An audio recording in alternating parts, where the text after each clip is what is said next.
So, guys, here we are, Stoomboy, the Combat Companion. So, as always, shows brought to you by Hard Life Fightwear. Hard Life Fightwear offering a range of products, whether it be gi, no gi, MMA, they do have you covered. So, anybody looking for any cool gear, just hit up the link, hardlifefightwear.co.uk.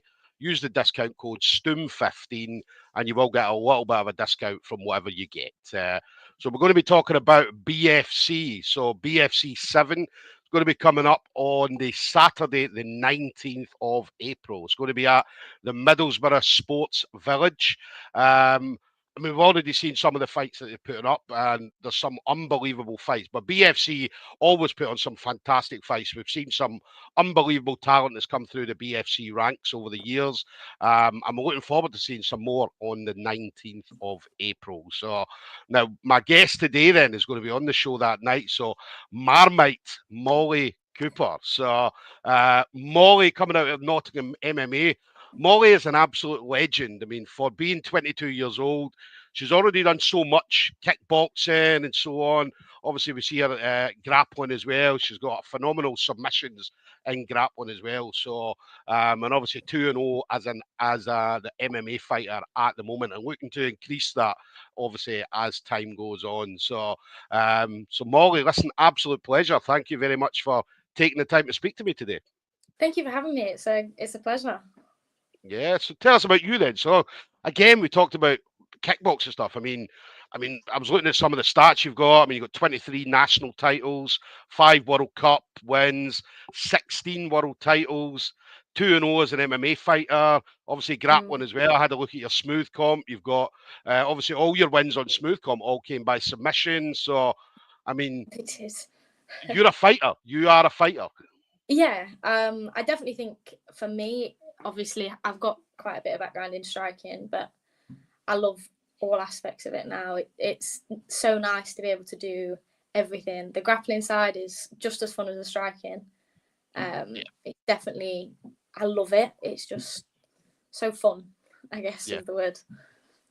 One thing as well, I mean, obviously this game, I mean, a lot of people come into it kind of later on in life, maybe like late teens or early 20s or whenever they start. But I mean, you've been training for what, 14 plus years?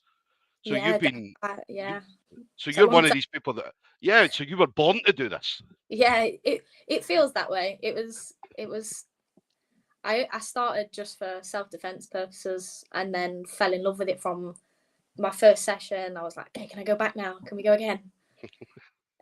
So it genuinely feels like it's life. It's part of life, and I love every minute of it. Yeah. Let me ask as well. My daughter's 16, and one of the things, obviously, and again, when I started training, I was one of the guys that got into it a little bit later in life. But what we tended to see, like 10 years ago, there wasn't a lot of women training, or there wasn't a lot of females in the sport. Whereas now we're seeing a lot more females coming into the sport, and the rise not just in MMA, but I mean jiu-jitsu, kickboxing, and various other combat sports. So it's and I always tell my daughter it's a very exciting time now than what it was 10 years ago. Yeah, it definitely is. It's nice to see, even just from like when I started, because I competed at a young age, even at that point, that compared to now, it's such a big difference. And it's so nice to see. It was always like, for years, it was always, I was the only girl at the gym, being every training session being the only girl.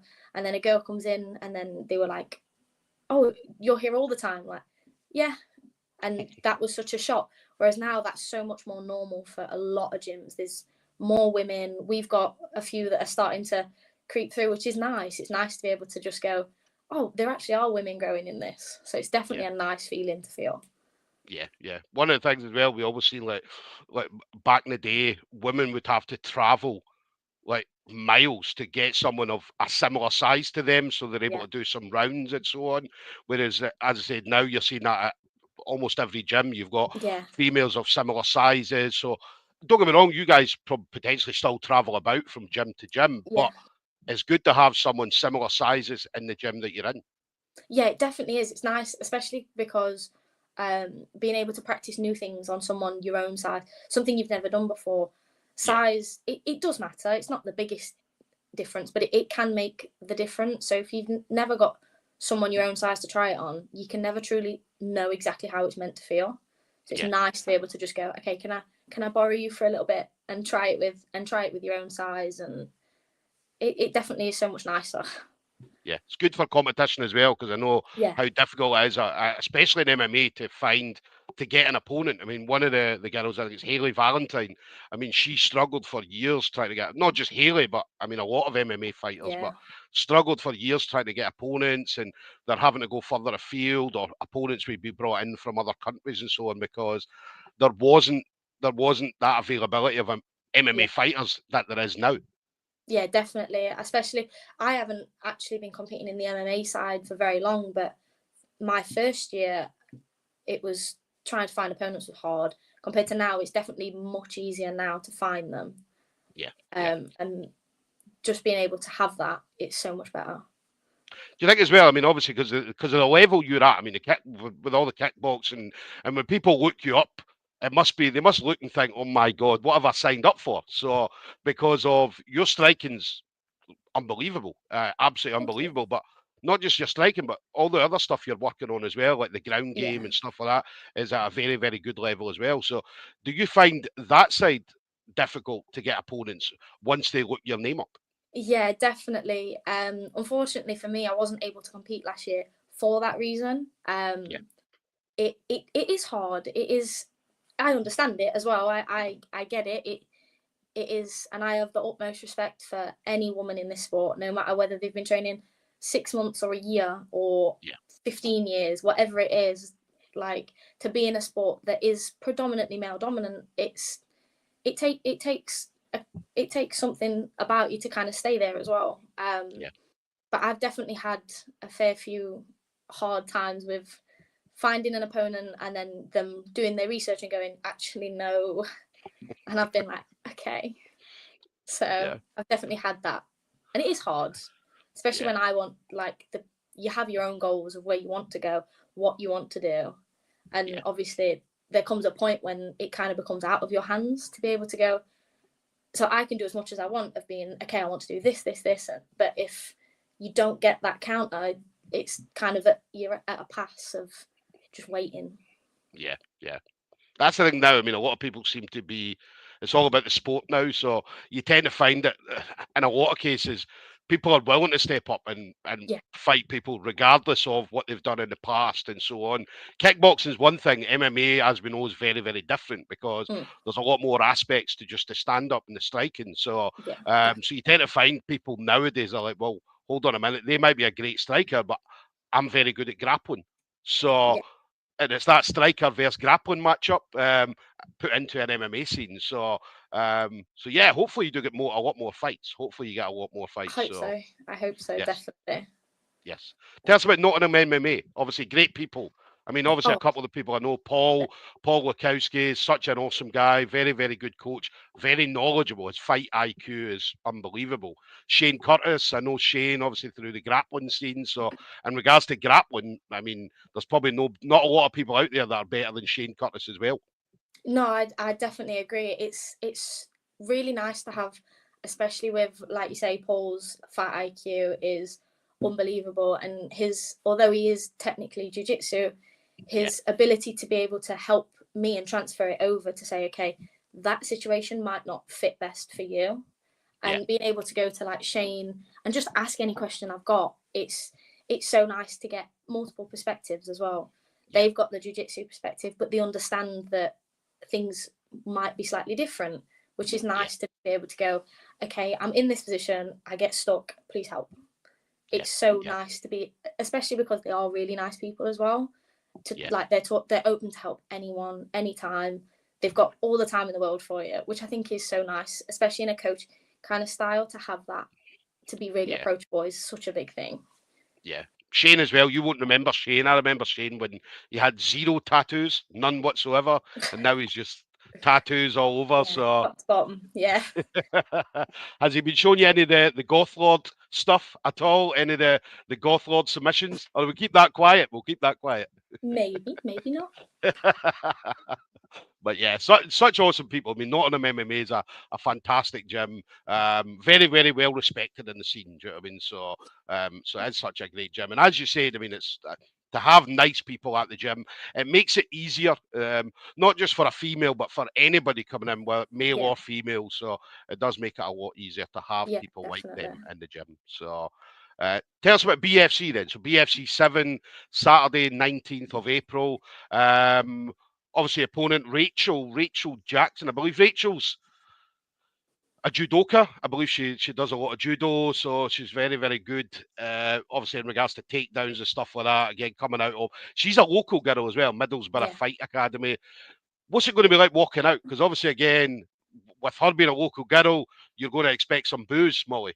Yeah, absolutely. You kind of, in this sport, you're always expected, especially if you're in someone's hometown as well, Yeah, of being like, you've got locals from all around anyway. A lot of people haven't got to travel far either. So like getting people to go is much easier.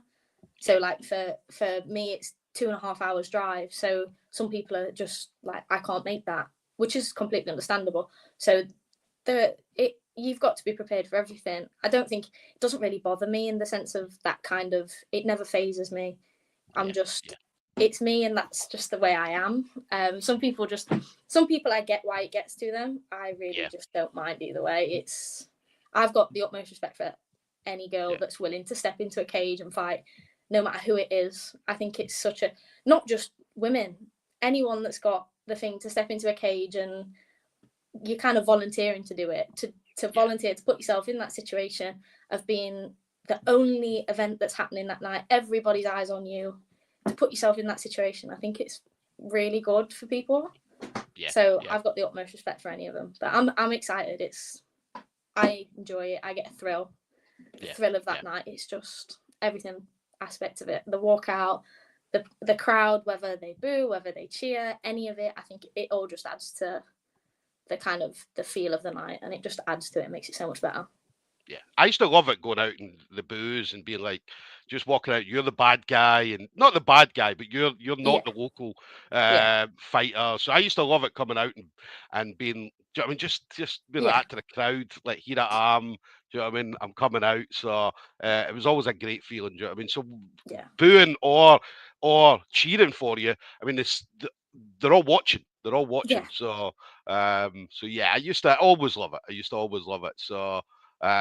British Fighting Championship, BFC, just coming in saying all your years of experience as well. So that's a big thing to have that experience, especially competition experience. So mm, because obviously there's one thing training in the gym, you could train for 10 years and never yeah, compete. Whereas if you're training for 10 years and you're competing for 10 years, I mean, you've got all that competition experience to kind of help you through as well. yeah, definitely. I think it is something that it's not trainable. Yeah, Not you can never, you can tell someone as many times over, you've got to be prepared for this, but until you're actually in that situation, yeah, there's no feeling like it. People try and replicate at the gym saying, okay, we'll do, everybody sits and watches you while you spar. yeah, It's never the same.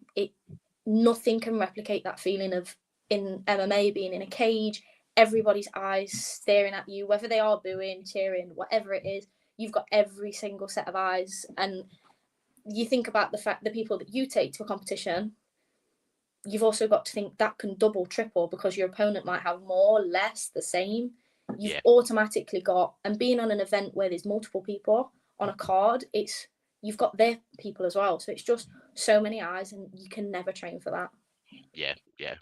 What's the vision then? So obviously you've got a goal. I got no, a lot of people want to go to UFC, Cage Warriors, PFL, and things like that. What's Molly Cooper's vision?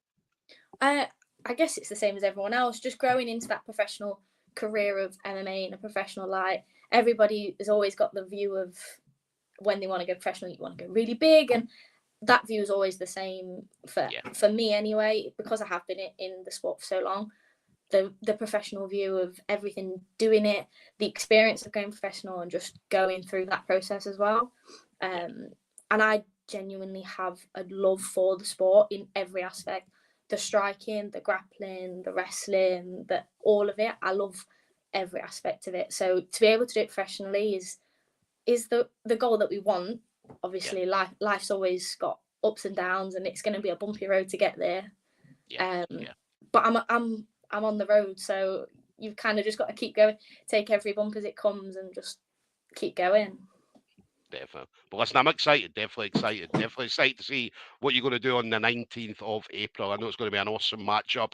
And again, it's that obviously striker versus obviously judoka. So, do you know what I mean? And that's the thing people love to see. It's that, Yeah, do you know what I definitely. mean? Like, and it used to happen years ago where it'd be like you'd see kickboxer against jiu-jitsu guy or a boxer against whatever, the Thai boxers and stuff like that. So having two different styles. I know you guys are very similar in height and kind of all that kind of stuff, but that two different clashes, it's going to be really, Yeah, really awesome to see. So it's so we're I'm buzzing. so Yes, yes. Final thing then, Molly. Again, you've been in the game for a while. I mean, you've had and still have a lot of amazing people around you, but anybody in particular you want to shout out to? Any friends, family members, teammates, sponsors, anything you may have?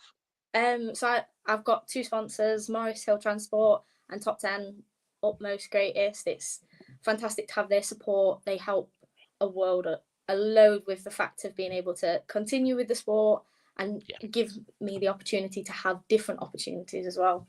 yeah, Definitely such a big help in every way. And obviously for me, I think the other aspect, having the support at the gym, my teammates, my coaches, all my coaches, my parents, my family, they're so supportive.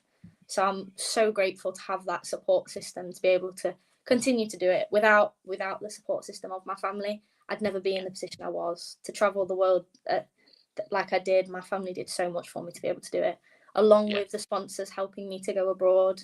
So having the teammates and everything as well, it's to get me to where I am. I'm so grateful for everyone. Definitely. One thing I always mention as well, especially as at an amateur level, is in regards to sponsors. I mean, it's very, very important for sponsors to come on board and support these athletes. A couple of reasons for that. What they're doing, what these athletes are doing, and these fighters are doing, they're going out and putting their bodies on the line to provide entertainment for us to sit and watch. And they go out there, and I mean, what a lot of people only see is they only see the fight itself.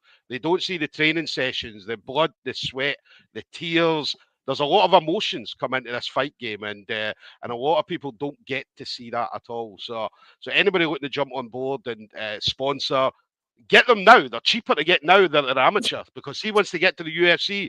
Oh, the cost, it costs a lot more money. So Yeah, definitely jump on definitely. board now. So, but anybody looking to obviously hit up Molly for sponsorship, Molly, where's the best place they can contact you? Probably my Instagram, just Molly Cooper MMA, or I've actually got two. I've got my Molly MMA page, and I've also got Molly Cooper, my other one. They're both either one. They're the best ones to kind of hit me up that way. Yeah, definitely hit Molly up. Molly's going to go far in this game. We're very, very far.